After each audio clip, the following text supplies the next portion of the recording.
This is Death or Prison, brought to you by leanonmeusa.org. We bring you stories of hope and encouragement. Welcome to the Death or Prison podcast, brought to you by leanonmeusa.org. I'm Oswald Newbold, and here to my right is Elmo Golden. And in the studio today, we have Robert Macho Garcia. Welcome. How you doing today? I'm doing good. Thank you. We here to learn, how did you make it to doing 10 years in prison, right?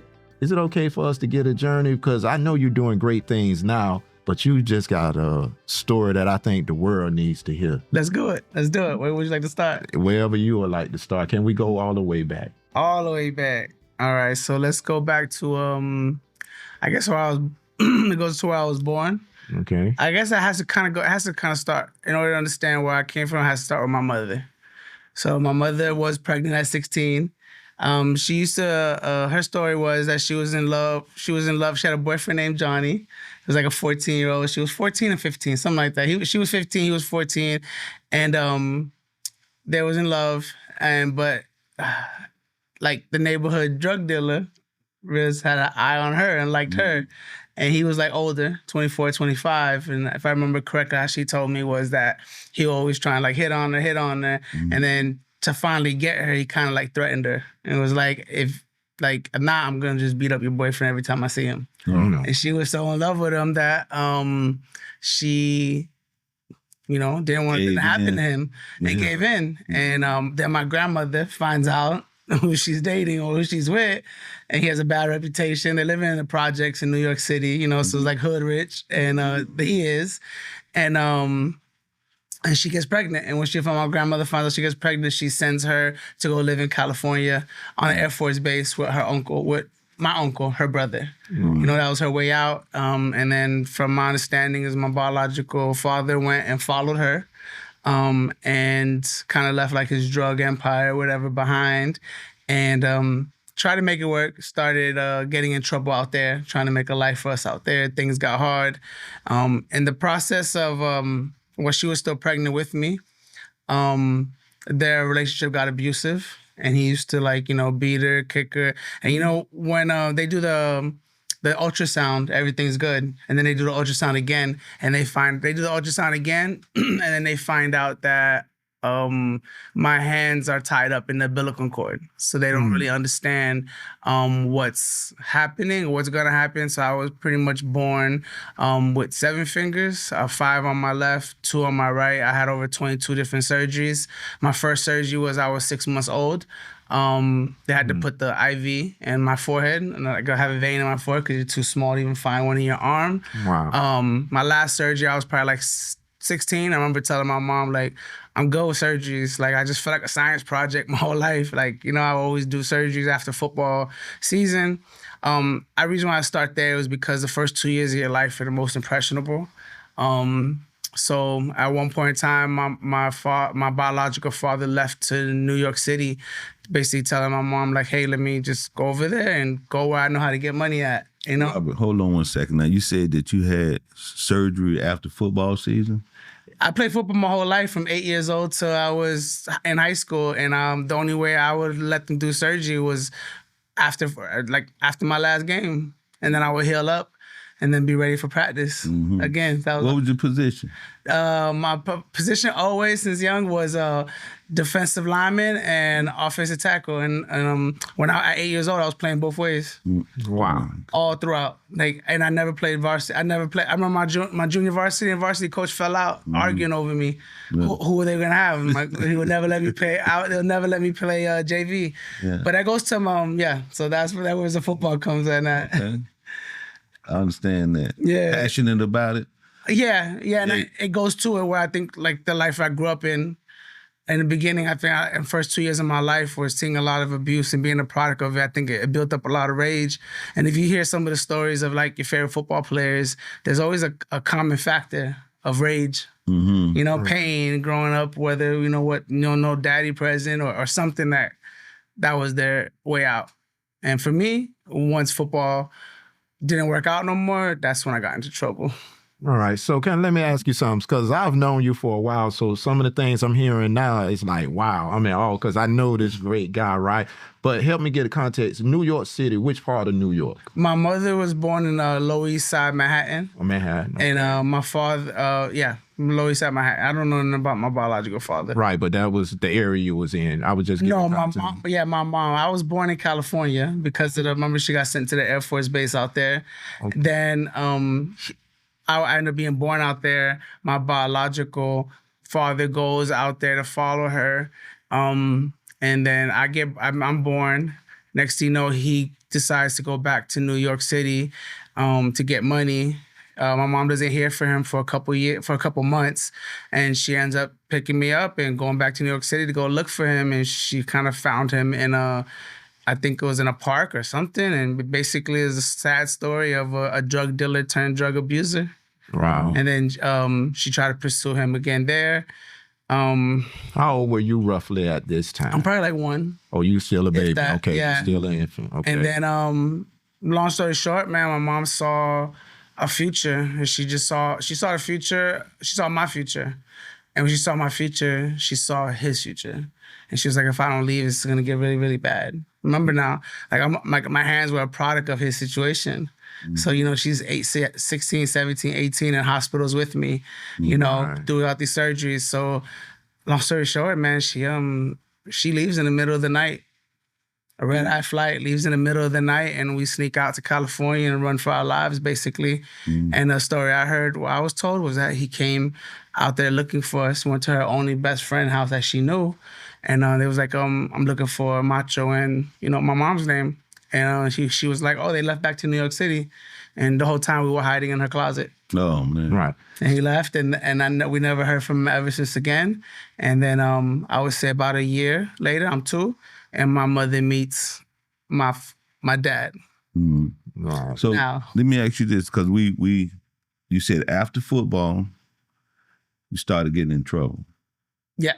How did that happen? Like Trouble? Well, so now that you guys have a kind of like a foundation of like, where I started at, where this story starts at, because of my hands, I will always get teased a lot. Okay. I always get teased a lot.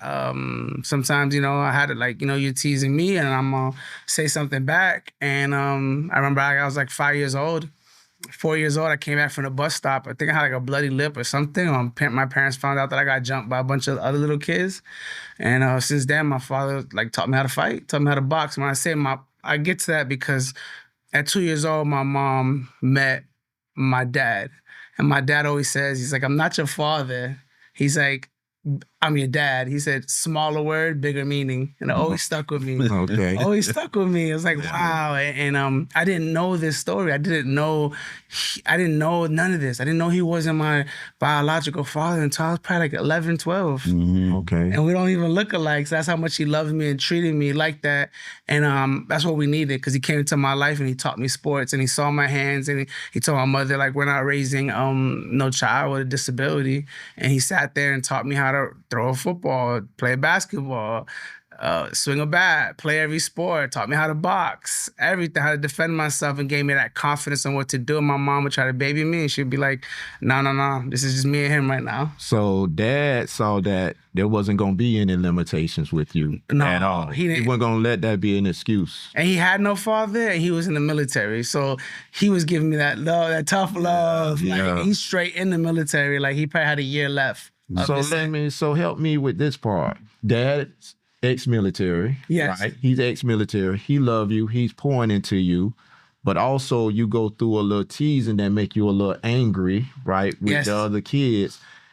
But at some point you say you started getting into a little trouble. I'm trying to figure, how wasn't dad able to dial that back with you? Was it because you were angry at the time, or you just was finding your own self growing up? Like, what was that about?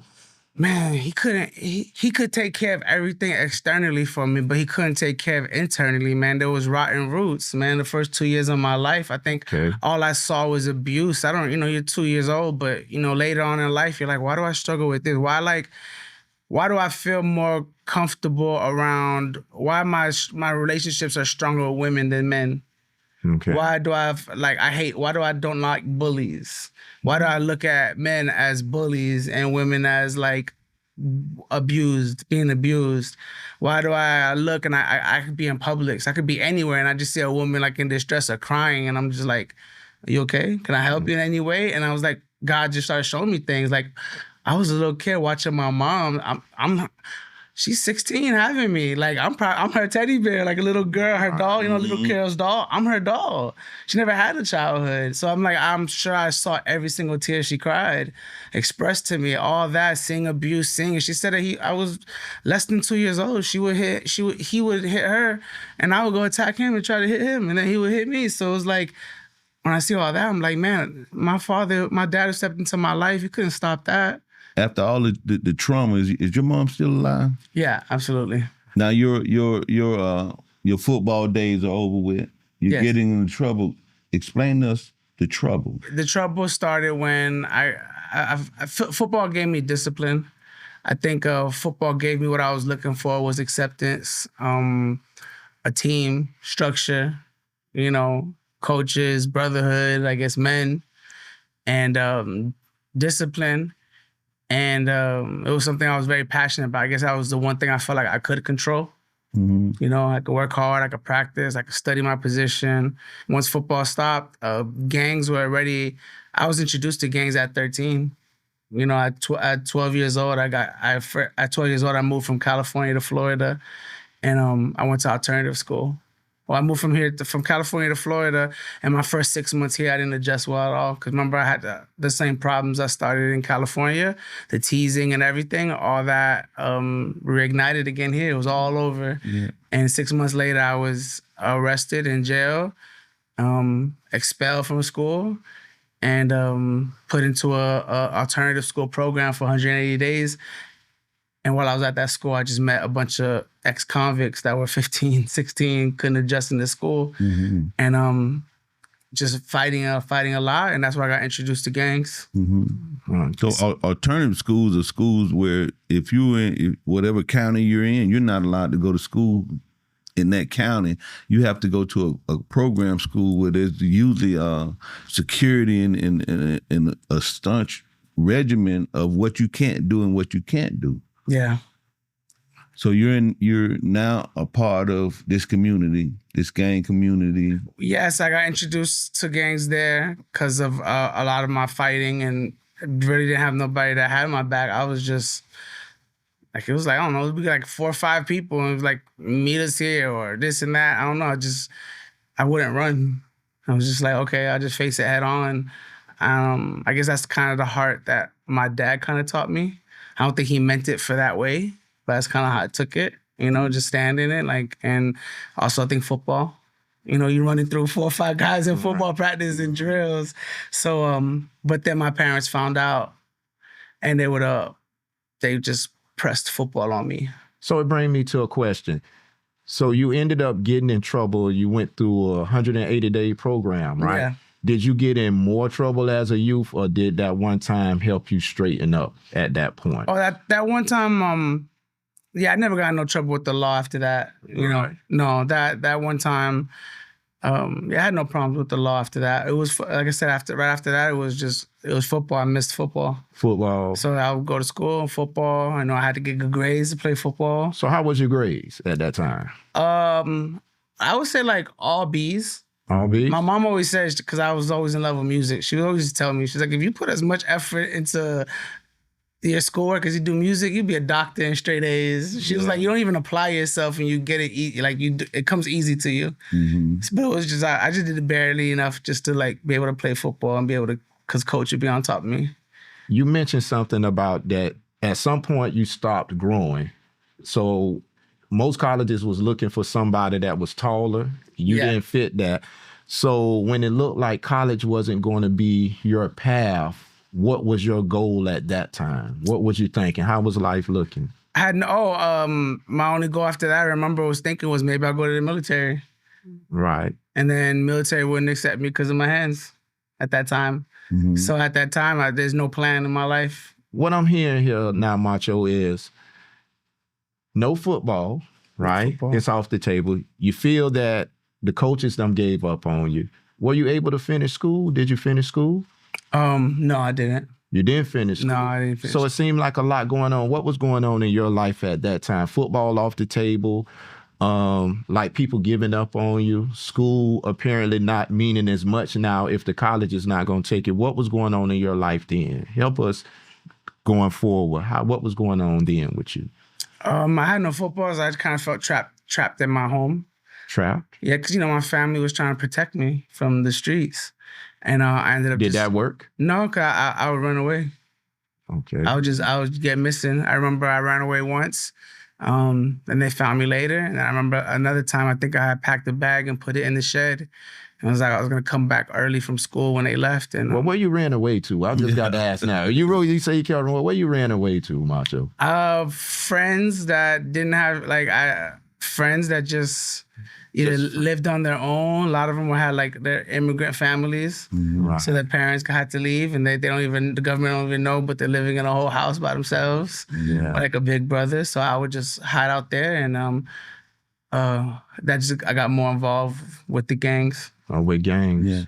So the gang replaced mom and dad, the other family. They replaced mom and dad. What was so attractive about it? And football. What was attractive about it? I think it was just I was finally felt accepted. Because even through football and all that, and I was still fighting in school all the time. Fighting locker rooms. I just wouldn't get caught or coaches would cover it up for me or something. You at liberty to tell us what gang it was? Yeah, I was a part of the Latin Kings. Okay. I'm very aware of the Latin Kings, the organization. It's one of the largest in the nation, and it's pretty much worldwide with several chapters. Yeah. So how old were you when you got involved in the Latin King? And what is the organization about? I was about 14 years old when I got involved with the Latin Kings. I was in a situation where I was gonna get jumped by 3 or 4 other guys, and it was just me on the one other Hispanic person. I was probably the only Hispanic person at that school, at the alternative school, and I wanted another Hispanic person that I guess he just got there that day. He didn't let them jump me. He just pulled up next to me and was ready to fight with me, and I didn't even know who he was. And then later on, I just found out that I was like, "Why'd you do that for?" He's like, "Oh, because this is what we do for our people." I'm like, "What do you mean?" He was like, "Oh, we don't. I'm a Latin King." I was like, "I've heard of it. What do you mean?" He's like, "It's like a gang." He's like, "No, it's not a gang. It's not like Bloods and Crips." He's like, and then he told me how it started. He said, in the 1940s, it started out of immigrant communities coming to Chicago in the middle of a race war between black and white. And here you come, got Hispanics of all colors coming in, and now they were getting oppressed by both sides because they'll take the job for cheap labor in the industrial parts of Chicago. And that the Latin King started to protect their community. So when he pitched that to me, it was like a recipe for disaster because I'm Hispanic and I was very raised proud Hispanic, and we're very tribal. That's our bloodline. We're Indians, So it was just a perfect recipe of I'm here to protect my people. I think I like this. So I got a question. Now you to a point in your life, no college, no football, you're Latin King. Where is life going for you at this time? Help take us through those years now. I move out the house. Now I'm fully involved in the Latin Kings. I met the leaders. I move out my house because I just knew it was time to move out the house. How old were you then? Now 18. 18. You're 18 years old. So I move out the house. I get my own apartment in the city. And now I'm just full time in the Latin Kings. You moved out of your parents' home. Yes. How did you provide money for yourself to get an apartment? So I would, because of my disability, I was on SSI since I was born. And then I also was able to have a side job. So I worked at, I think at that time I worked at a pasta pizza place. So I was working part-time and then also receiving SSI. And that provided enough money for you to take care of yourself. Yeah, it's 2005, so Right. 2004, so prices was different. Yeah, I agree with that. How did that go? So now you're on your own. You're 18, you're on your own, you're in your own place, you got little income coming in, and life is good. When you say? Yeah, it was because of it was. I had freedom. I felt like freedom, and with that freedom, I didn't know how to use that freedom. That I had to make my own decisions, and I just kind of went full time in the Latin Kings because now it's like I'm one of the few ones that had their own place. Right.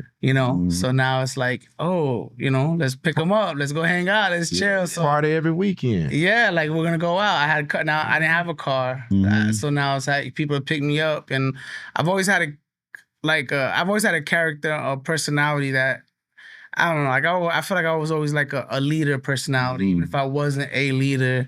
I had a leader personality because of how like my dad raised me, and I think that drew attention to a lot of people. Like people liked to be around me, Right. like they liked that energy, and I think that is what got me popular within the Latin Kings. Right. So you're really not doing a lot of crime right now, but the people around you, your brothers, are they involved in any criminal activity? Yes. So they're involved in criminal activity, and this is where the ironic part of it is it ties into it. My birthday is January 15th. That's Martin Luther King's birthday. My father, as a child, used to make me always study Martin Luther King and write book reports on him. And one thing he said on one of his famous speeches was, I hope to live in a world one day where my children are judged by the color of their skin, by the content of their character. So when I would be around these Latin Kings who were starting to do crime, I was indoctrinated in it. So when I was indoctrinated in it, I would read paperwork and history, and I'm like, man, the way you guys are living is not what it says you're supposed to live. So then I'm the one here like trying to bring positivity, and I'm like saying, I'm flipping Martin Luther King's words, and I'm like, you don't judge somebody by the color of their flag or their gang representation, but like their character. Who are they? And I think that wisdom attracted a lot of good kids that were caught in a bad situation. So when I met the leaders of the Latin Kings, I had about 15 youth my age who were following me.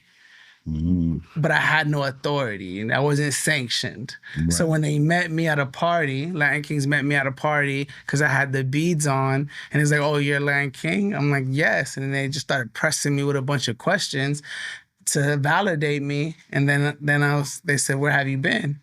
And then I was like, well, I have about 15 people with me, but we have no sanctions. And then they ended up meeting me and with 15 people and said, hey, well, we're going to make you a leader of these 15 people and make you your own set. So my introduction and my beginning in the Lion Kings was very unorthodox. And I also lied to my age because in the Lion Kings, if you wanted to, in order to be a leader, you had to be 21. I was only 18, so I lied to say I was 21.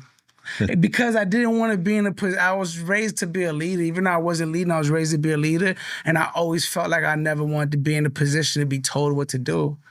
I always had to be in a position of dictating, and I was trying to use the positivity that my father put in me, and that I was tricked into thinking this was positive. So that's why I didn't do crime. You said it was a lot of good kids in a bad situation. Yeah. You was one of those kids at that time. 100%.